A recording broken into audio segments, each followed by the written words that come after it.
नमस्कार, मैं बजरंग सिंह आपका एसके बुक्स के यूट्यूब चैनल पर स्वागत करता हूं। आज हम बात करने वाले हैं आर्मी भर्ती के बारे में, जिसमें हमारा एसके क्लासेज के नाम से ऐप है जो आप प्ले स्टोर पर जाकर डाउनलोड कर सकते हैं। श्री कृष्ण कोचिंग सेंटर की ऑनलाइन कोचिंग के ऐप पर आर्मी अग्निवीर के बैच प्रारंभ हैं, नए बैच प्रारंभ हैं। यह हमारे आर्मी से संबंधित जितने भी एग्जाम उनके बारे में दिया गया है, जैसे आर्मी जीडी है, army clerk, army technical, army tradesman, army nursing. अधिक जानकारी के लिए आप संपर्क कर सकते हैं। ये हमारे कॉन्टैक्ट नंबर है 9251664754। आज हम बात करने वाले हैं जनरल साइंस का टॉपिक साउंड एंड वेव्स, ध्वनि एवं तरंगे। उससे संबंधित महत्वपूर्ण प्रश्न है 15, उनके बारे में डिस्कस करते हैं।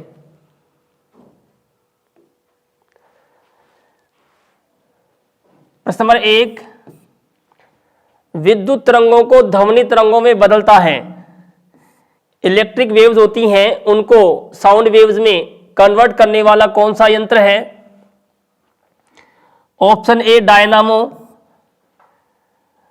Option B loudspeaker, option C microphone और ऑप्शन डी एम्पलीफायर। इसमें ऑप्शन ए बी सही है, लाउड स्पीकर। विद्युत तरंगों को ध्वनि तरंगों में बदलने वाला यंत्र है वह लाउड स्पीकर है। डायनामो है, यह यांत्रिक ऊर्जा को विद्युत ऊर्जा में बदलने वाला यंत्र है। माइक्रोफोन है, यह ध्वनि तरंगों को विद्युत तरंगों में बदलने वाला यंत्र है। एम्पलीफायर है, यह कम प्रबलता वाली ध्वनि को अधिक प्रबलता वाली ध्वनि में कन्वर्ट करने का यंत्र है। प्रश्न नंबर 2, बादल के गरजने की आवाज बाद में सुनाई देती है जबकि बिजली की चमक पहले दिखाई देती है, क्योंकि इसका कारण क्या है? कि जब बरसात का मौसम होता है उस समय बादल जो गरजते हैं उसकी आवाज है वह बाद में सुनाई देती है, जबकि बिजली चमकती है उसकी वह पहले दिखाई देती है। क्यों? प्रकाश का वेग ध्वनि से कम होता है। ऑप्शन बी प्रकाश का वेग ध्वनि के वेग के बराबर है। ऑप्शन सी प्रकाश का वेग ध्वनि के वेग से ज्यादा है। और ऑप्शन डी है इनमें से कोई नहीं। इसमें ऑप्शन है सी सही है, प्रकाश का वेग ध्वनि के वेग से ज्यादा होता है। इसके कारण से पहले बिजली की चमक दिखाई देती है जबकि बादल की जो गरजने की आवाज है वो बाद में सुनाई देती है।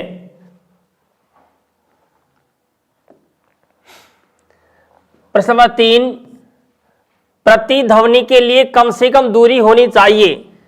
कि जो इको होता है तो प्रतिध्वनि है उसको सुनने के लिए न्यूनतम जो यानी कि दूरी है वो कितनी होनी चाहिए? Option A 16.6 metre, option B 12 metre, option C 10.6 metre और ऑप्शन डी 20 मीटर। इसमें ऑप्शन ए सही है, 16.6 मीटर की प्रतिध्वनि है, इको है, उसको सुनने के लिए कम से कम दूरी है वह 16.6 मीटर होनी चाहिए। प्रश्न नंबर 4, भूकंप के समय कौन सी तरंग उत्पन्न होती है? कि जो अर्थक्वेक होता है, भूकंप होता है, उस समय कौन सी तरंगे उत्पन्न होती हैं? ऑप्शन ए अश्रव्य तरंगे, इंफ्रासोनिक वेव्स, ऑप्शन बी प्राश्रव्य ultrasonic waves, option C A व बी दोनों और ऑप्शन डी इनमें से कोई नहीं। इसमें ऑप्शन ए सही है, अश्रव्य तरंगे। कि भूकंप के समय जो उत्पन्न होती है तरंगे वो अश्रव्य तरंगे होती हैं और इनकी आवृत्ति होती है 20 हर्ट्ज से कम, 20 हर्ट्ज से कम। बात करते प्राश्रव्य तरंगे, इनकी आवृत्ति 20,000 हर्ट्ज से अधिक होती है।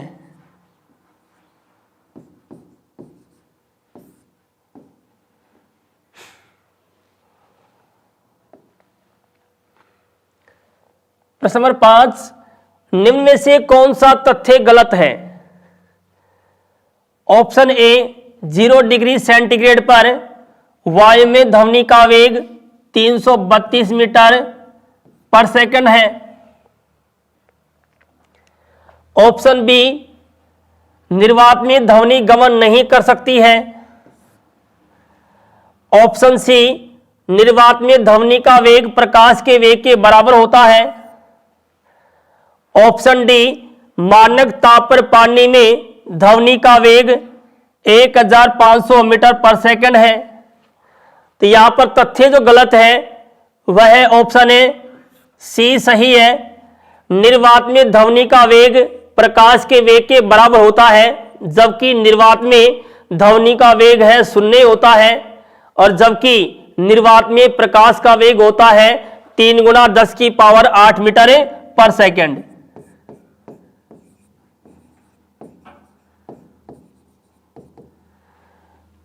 ऑप्शन ए की बात करते हैं, 0 डिग्री सेंटीग्रेड पर वायु में ध्वनि का वेग 332 मीटर पर सेकंड, ये भी सही है कि तापमान 0 डिग्री सेल्सियस है और उस समय वायु में ध्वनि का वेग है वह 332 मीटर पर सेकंड होता है।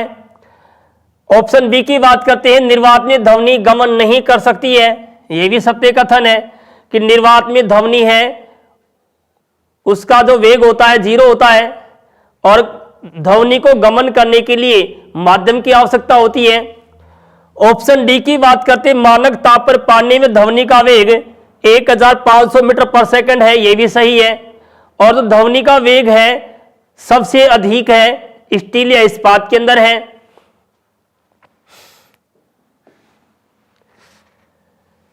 प्रश्न नंबर 6, यदि 0 डिग्री सेल्सियस पर ध्वनि का वेग 332 मीटर पर सेकंड है तो ताप में 1 डिग्री सेल्सियस वृद्धि के लिए ध्वनि के वेग में वृद्धि होगी, कि ध्वनि का वेग है वह कितना बढ़ जाता है।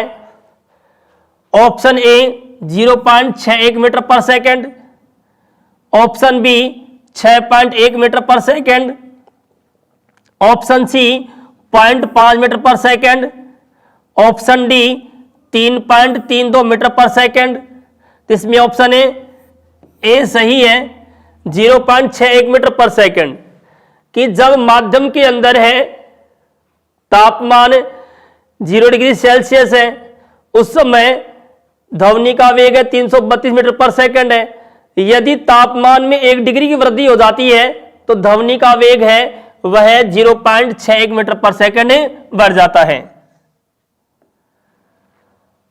प्रश्न नंबर 7, डॉपलर प्रभाव के कारण आवृत्ति में परिवर्तन उत्पन्न होता है जब, कि क्या प्रभाव होगा उस समय।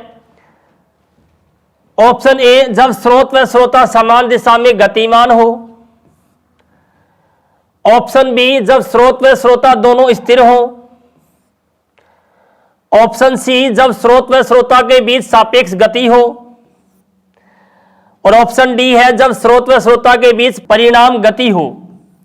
तो यहां पर ऑप्शन ए सी सही है, जब स्रोत व श्रोता के बीच सापेक्ष गति हो, यानी डॉपलर प्रभाव है उत्पन्न होता है तो समय आवर्ती में परिवर्तन उत्पन्न होता है, यानी आवर्ती में हालांकि बदलाव नहीं होता है लेकिन श्रोता को आवृत्ति में परिवर्तन महसूस होता है।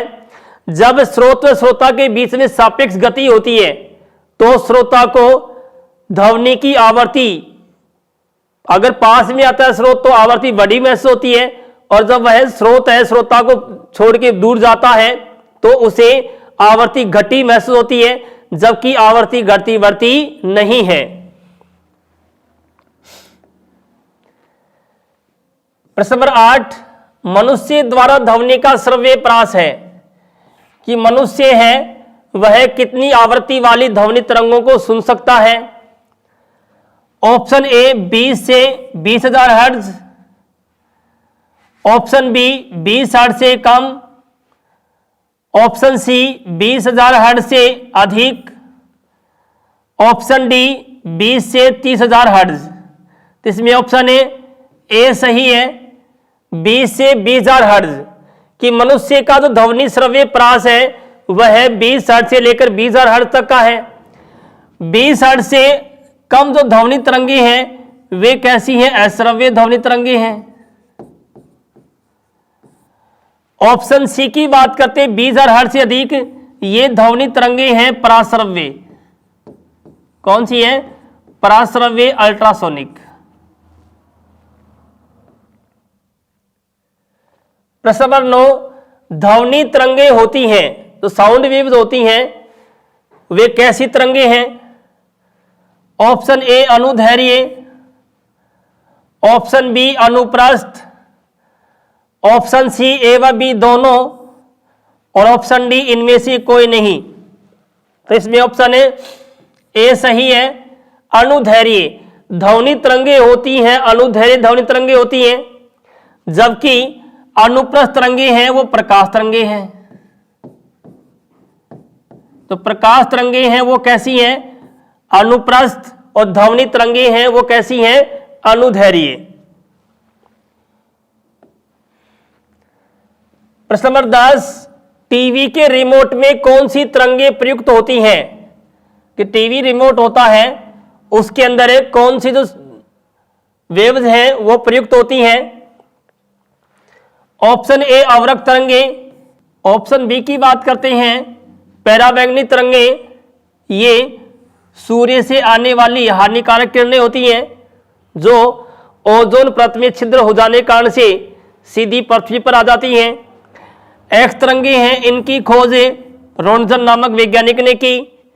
ये तरंगे हैं जो हड्डियों को पार नहीं कर सकती हैं जबकि मांस में से प्रवेश कर जाती हैं। गामा तरंगे हैं, इनकी भेदन क्षमता सबसे अधिक होती है। प्रश्न नंबर 11, ध्वनि की तीव्रता किसमें मापी जाती है?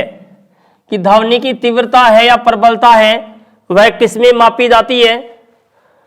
ऑप्शन ए डेसिबल में, ऑप्शन बी मीटर पर सेकंड में, ऑप्शन सी हर्ट्ज में, और ऑप्शन डी रिएक्टर में।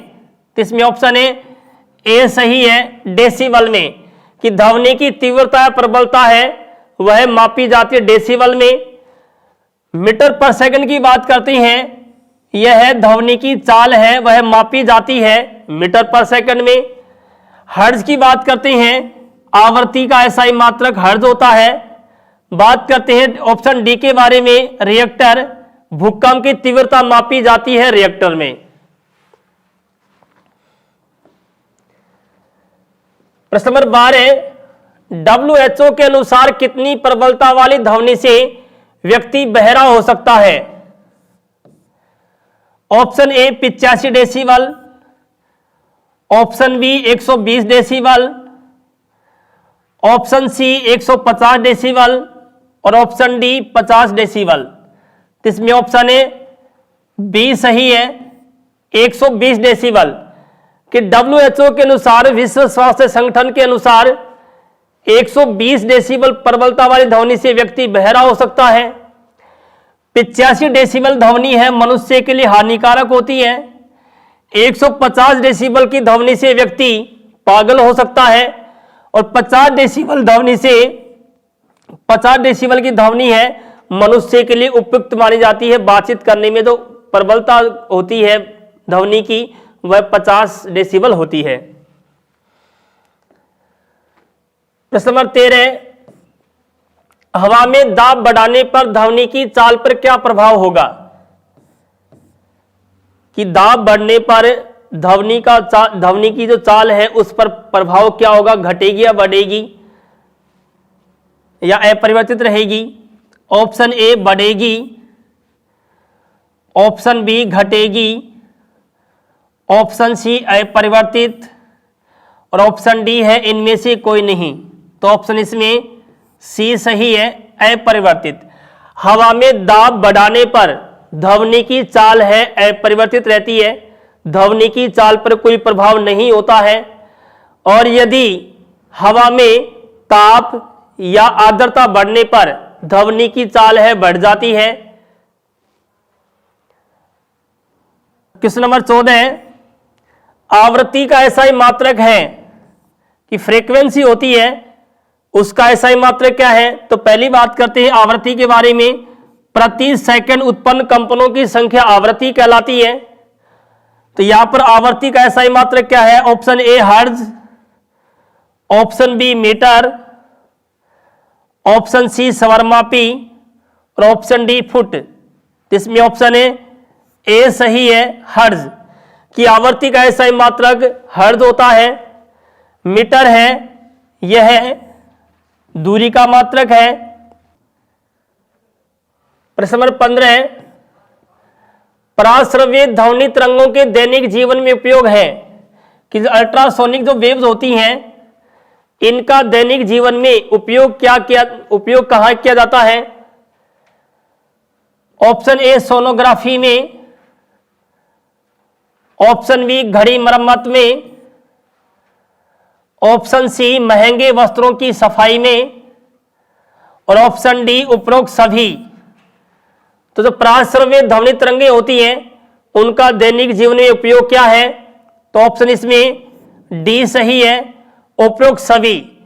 कि जो अल्ट्रासोनिक जो वेव्स होती हैं उनका उपयोग सोनोग्राफी में लिया जाता है।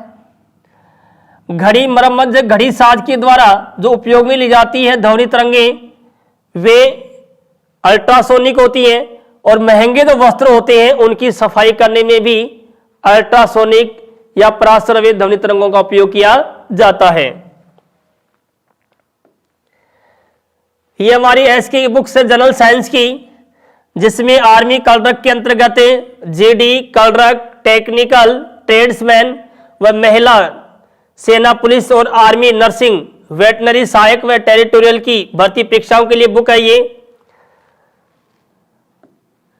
धन्यवाद। इस एग्जाम के लिए एसके बुक सभी सॉफ्टवेयर और ऑनलाइन भी अवेलेबल है। अगर आप ऑनलाइन लेना चाहते हैं तो उसका लिंक डिस्क्रिप्शन बॉक्स में अवेलेबल है। इस चैनल पर हम इस आर्मी भर्ती और अन्य सभी भर्तियों से संबंधित इंपॉर्टेंट जानकारी और स्टडी मटेरियल उपलब्ध कराते रहेंगे।